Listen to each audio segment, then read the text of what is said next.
Hey everyone, and welcome. If you're new to Vehicle Spy and wondering what function blocks are, you're in the right place. Today we'll demystify function blocks and show you how to use one to test an ECU's response to vehicle speed.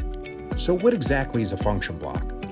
Think of it as a mini program within Vehicle Spy. It automates tasks on your vehicle's network, like CAN, LIN, FlexRay, and Automotive Ethernet. Imagine it as a recipe. You give it a set of steps, like read a signal, send a message, or wait, and it executes them in that order. Engineers love using function blocks to test ECUs, simulate signals, or even log data. It saves a ton of time and effort. Today we'll create a function block to test an ECU that controls a warning light based on speed. If the speed is 30 kilometers an hour or more, we'll send a high-speed message. Otherwise, we'll send a low-speed message. We'll also log the results and count the number of high-speed events. First, you need a CAN setup. In Vehicle Spy's Spy Network and Messages Editor, ensure you have a target speed signal in a receive CAN message, or copy it from your database. This represents the vehicle's speed. Now, let's create the messages we'll send. We need to create two transmit messages, high-speed message and low-speed message. These will be signals we send to the ECU. Next, we need to create a variable called test counter to keep track of the high-speed events.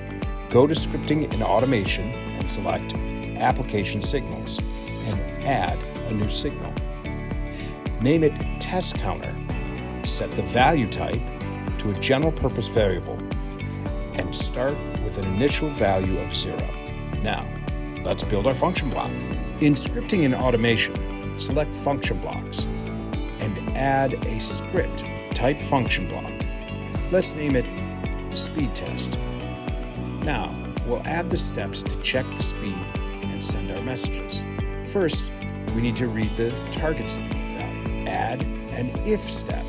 Double-click on the value, go to Receive Messages, select target speed, and double-click again.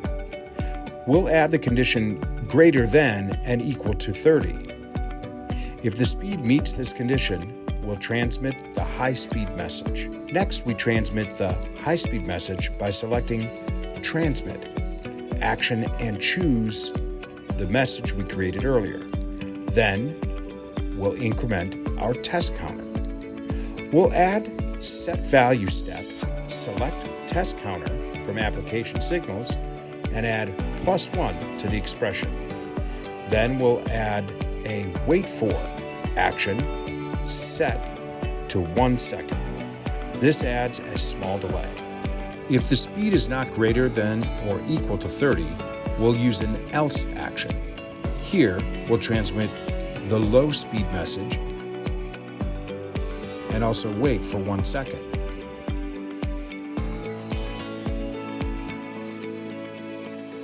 Finally, add an end if action to complete the condition.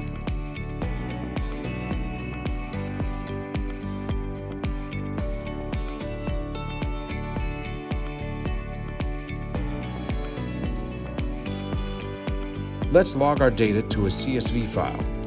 First, add a log data step outside the if loop to create headers.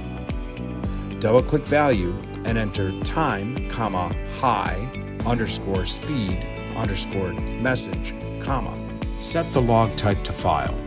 Change the extension to .csv and name it something like speed_log. Check the overwrite file. If it exists, then click OK.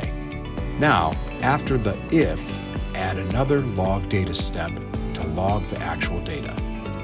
Double-click value and build the expression. Select miscellaneous, then time, add a comma, select transmit messages, then high-speed message, add another comma, and select application signals, and test counter.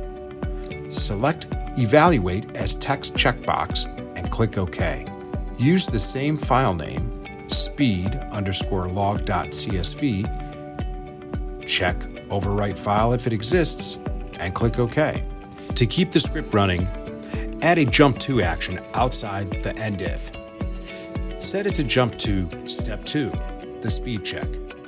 This loops the script without rewriting the CSV headers.